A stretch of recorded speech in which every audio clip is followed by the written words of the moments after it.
Hello students, आप सबका स्वागत है आपके अपने चैनल जिन फॉर यू में।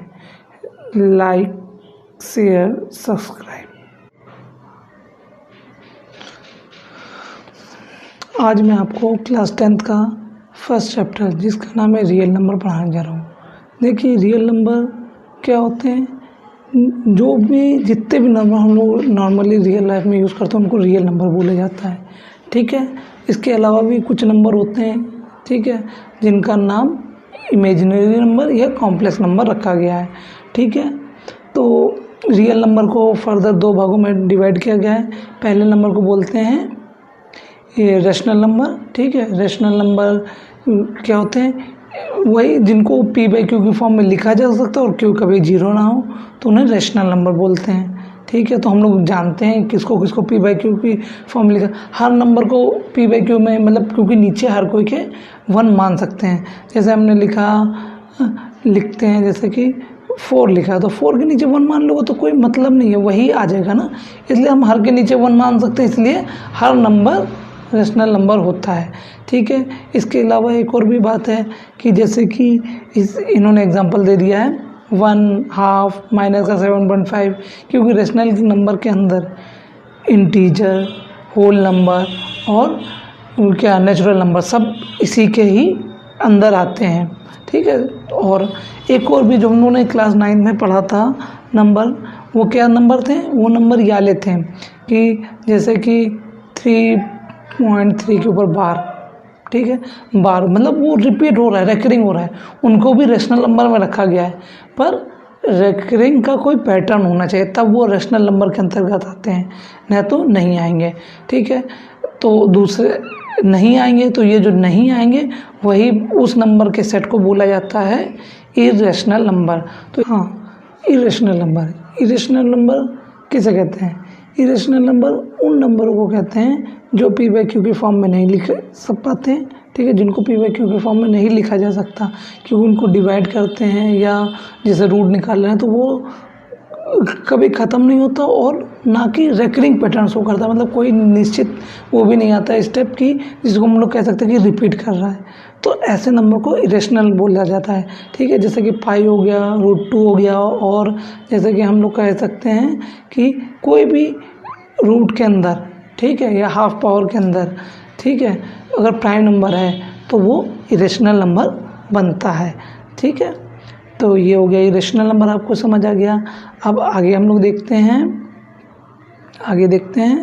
ठीक है, आगे देखते हैं कि बिना चेक करे, बिना देखे ही हम लोग नंबर डिवाइड करे ही पता कर लें कि नंबर ख़त्म हो रहा है, मतलब डिवीज़न टर्मिनेटिंग है या नॉन टर्मिनेटिंग। टर्मिनेटिंग का मतलब ख़त्म होना, नॉन टर्मिनेटिंग मतलब नहीं ख़त्म होना, तो इसको चेक कैसे करते हैं, ये भी क्लास 10th में है।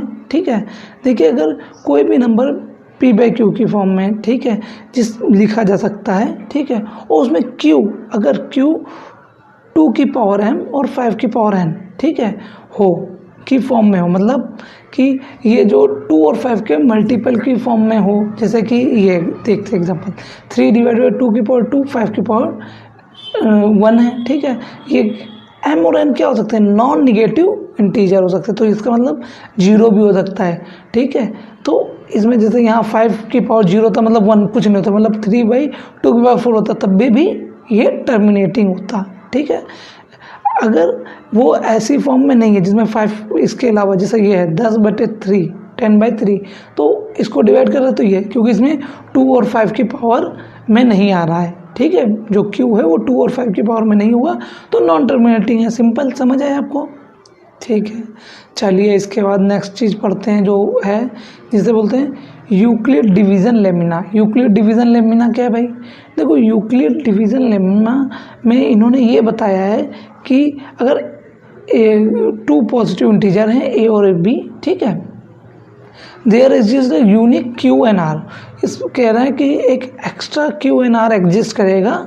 ठीक है, और वो कंडीशन क्या सेटिस्फाई आएगा, a = b³ + r, और जिसमें कि r हमेशा b से छोटा होगा, 0 हो सकता है या 0 से बड़ा होगा वो b तक। ठीक है, अच्छा देखिए, ये कोई नई चीज़ नहीं है, ये हम लोग पहले भी पढ़ चुके हैं। ठीक है, पहले भी पढ़ चुके हैं, मतलब मैं आपको दिखाता हूँ।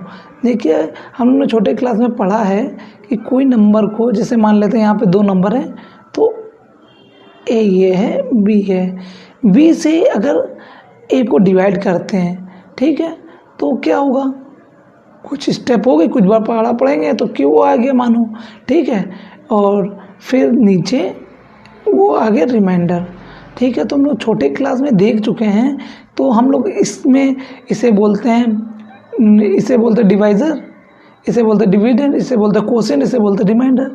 तो हम लोग कैसे डिवाइज़र इक्वल टू, नहीं डिविडेंड मतलब ए को क्या लिखेंगे, ए को देखो लिखेंगे हम लोग बी क्यू प्लस आर, और देखिए इसमें ये पता चल रहा है हम लोगों को आर हमेशा छोटा रहेगा किससे, बी से। वही बात यहाँ भी कही गई है, क्यों आर छोटा रहेगा बी से, अगर आर बी से बड़ा होता है, ठीक है, तो वो टेबल में कट जाएगा, उससे छोटा ही आएगा, ठीक है। तो बात वही है जो हम लोग छोटे क्लास में पढ़ चुके हैं, उसी को नए नाम से हमको पढ़ना है, ठीक है। ये चलिए, अच्छा इसका अब यूज़ देखते हैं। इसका यूज़ एचसीएफ निकालने में भी करा गया है, एचसीएफ निकालने में भी करा गया है। तो इन्होंने एचसीएफ निकालने में इसे बोला जाता है यूक्लिड डिवीज़न एल्गोरिथम। तो उसके एल्गोरिथम के हिसाब से मतलब ये स्टेप करेंगे, ठीक है। एचसीएफ निकालने का लॉन्ग डिवीज़न मेथड आपको बताने जा रहा हूँ, जो कि क्लास 10th में इम्पॉर्टेंट है, क्योंकि यूक्लिड मेथड में थोड़ा सा लोगों को दिक्कत होती है, इसलिए मैं उसका पुराना जो तरीका है उससे पहले बताना चाहता हूँ को, ठीक है। जैसे किसी भी नंबर का एचसीएफ निकालना है तो उसमें सबसे पहले बड़ा छोटा पता करेंगे, ठीक है। यहाँ 420 है एंड 48 है, तो इनमें बड़ा कौन सा है, 420 है, ठीक है, और तो ग्रेटर का साइन लगा दिया। फर्स्ट स्टेप किया है। सेकंड, अब बड़ा पता चल गया तो छोटे से बड़े को डिवाइड करते हैं। देखिए ये 8 टाइम में जाएगा तो 384 आएगा, ठीक है, और एल आपका रिमाइंडर आ गया, R1 कितना आ गया, आपका R1 आ गया 36। अब जो R1 आया मतलब रिमाइंडर 1 आया, तो ये जो डिवाइज़र जिससे डिवाइड कर रहे थे आप, उसको 36 से डिवाइड कर दिया, 1 टाइम गया तो ये आ गया 12। ये तब तक प्रोसेस करना है जब तक कि रिमाइंडर 0 नहीं। अब देखिए इस सिस्टम में आ जाएगा, फिर 12 आया, अब की बार फिर ये, ठीक है, जिससे डिवाइड करते वो यहाँ आ गया, 36 यहाँ आ गया, तो अब इसे तो 3 टाइम में जाएगा। तो ये जो रिमाइंडर है, ठीक है, ये जो रिमाइंडर है लास्ट वाला, वही आपका होता है एचसीएफ, ठीक है। इसी प्रोसेस को यूक्लिड मेथड से अगर करेंगे तो यूक्लिड मेथड से उन्होंने करके कैसे दिखाया है, उन्होंने यही करके दिखाया है। जैसे ये है, आपको 420 लिखेंगे, 420 को उन्होंने लिख दिया 48 इंटू 8 प्लस आर हो गया 36, ठीक। फिर क्या होगा, 48 इधर आ जाएगा तो यहाँ हो जाएगा 48 इक्वल टू क्या हो जाएगा, जो ये है ना रिमाइंडर इनटू कितने बार हमने टेबल पढ़ी थी, तो 1 बाय में तो कितना आया था हमारा, जब ये करा था तो देखो 12 आया था, ठीक।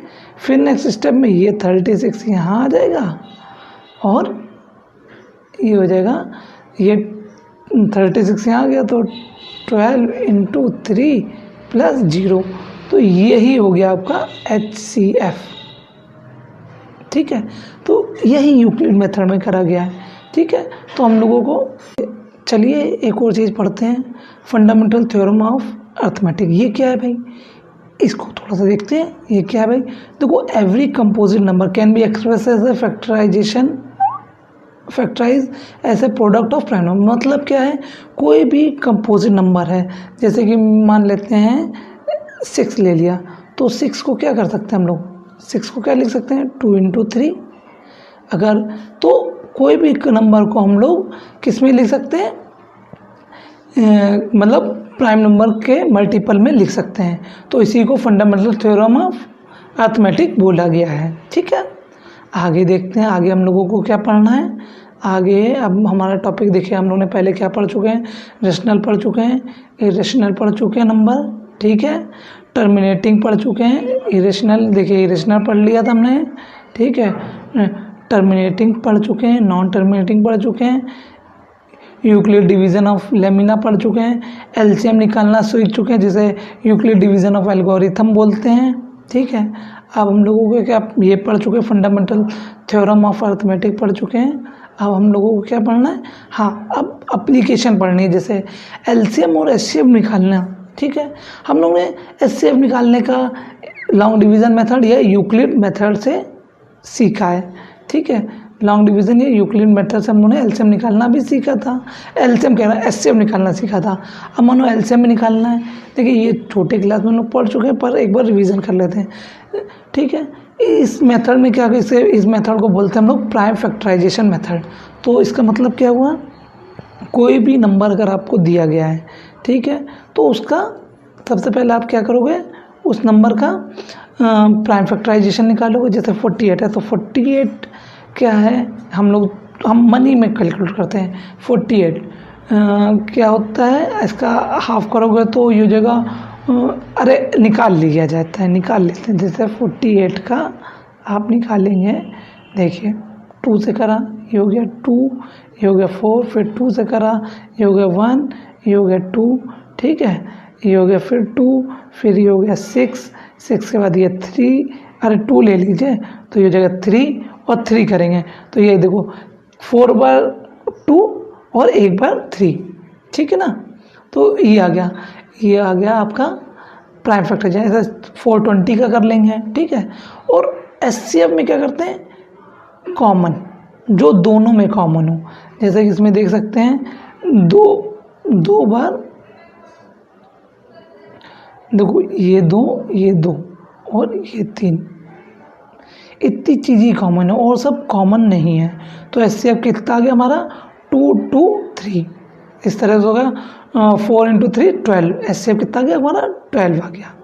अगर एलसीएम की बात करते हैं हम लोग, एलसीएम की बात करते हैं तो एलसीएम में थोड़ा सा ध्यान दीजिए। एलसीएम का एक सीधे से एलसीएम क्या होता है, कॉमन इंटू अनकॉमन या एचसीएफ इंटू अनकॉमन। ठीक है, हमने क्या बताया, एलसीएम क्या होता है, एलसीएम होता है कॉमन इंटू अनकॉमन। ठीक है, यह हमेशा आपका ये याद रखिए, या इसको कॉमन, और कॉमन क्या चीज़ होती है तो एचसीएफ इंटू अनकॉमन। ठीक है, ये भी लिख सकते हैं। अच्छा चलिए अब हम लोग देखते हैं कैसे निकाला। तो 48 है, हाँ 48 के वही देखिए सबसे पहले कॉमन वाली चीज़ें देखते हैं। देखिए ये 2 हो गया, ये 2 हो गया और ये 3, इतना ही कॉमन था तो इतनी चीज़ आ गई, मतलब 2 बार 2 आ गए यहाँ पे और 1 बार 3 आ गया। अब इसके बाद देखो जो चीज़ कॉमन इंटू अनकॉमन होता है तो कॉमन चीज़ें आ गई। अब अनकॉमन क्या क्या बचा है, 2 × 2 आ गया, 2 × 2 आ गया और 7 आ गया और ये 5 आ गया। तो ये हो गया आपका एलसीएम। इन सबको मल्टीप्लाई कर लेंगे, आपका एलसीएम आ जाएगा। ठीक, आपको समझ आया,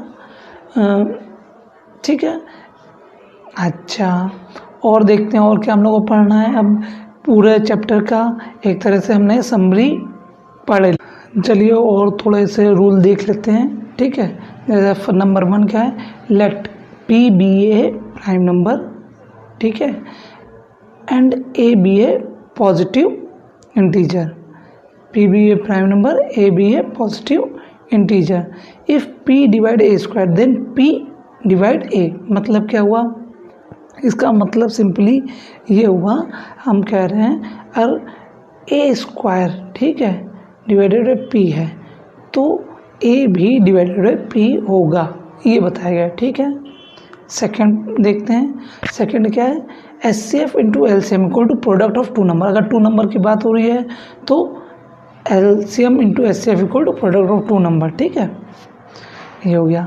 LCM always divide by HCF, ये भी हम लोगों ने देखा था, क्योंकि हमने आपको फॉर्मूला ही बताया था कि एलसीएम क्या होता है। एलसीएम हमने आपको बताया था ये एचसीएफ इंटू अनकॉमन होता है। ठीक है, अनकॉमन होता है। जब एचसीएफ इंटू अनकॉमन होता है तो एचसीएफ से तो डिवाइड हो गए, तो इससे क्या पता चला, एलसीएम हमेशा एचसीएफ से डिवाइड होगा।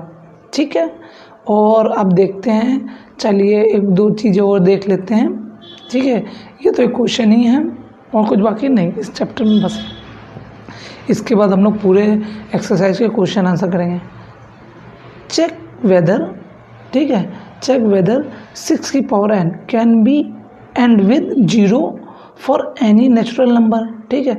अगर 6 की पावर n है, ठीक है, तो तुमसे वो पूछ रहा है क्या n की पावर कितनी भी लिख सकते हैं तो क्या कोई 0 आएगा कि नहीं आएगा, ठीक है। तो इसको चेक कर रहे थे कैसे हैं, देखिए 6 की पावर n, 6 क्या है प्राइम नंबर के फॉर्म में 2 × 3 की पावर n, तो इसका मतलब 2 की पावर n और 3 की पावर n, ठीक है। The prime number factorization of 6 की पावर n इज 2 and 3, ठीक है। 5 does not occur in a prime factorization, ठीक है।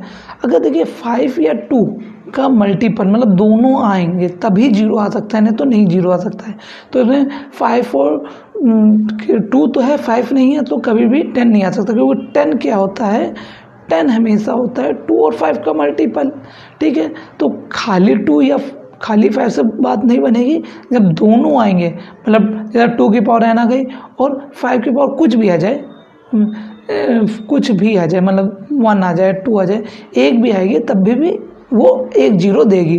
तो इस तरह से हमको पता चलता है 6 की पावर n कभी भी 0 नहीं आएगा, चाहे 6 की पावर कितनी भी कर लीजिए, ठीक है। चलिए अब ये पूरे एक तरह से फर्स्ट चैप्टर की समरी हो गई है, ठीक।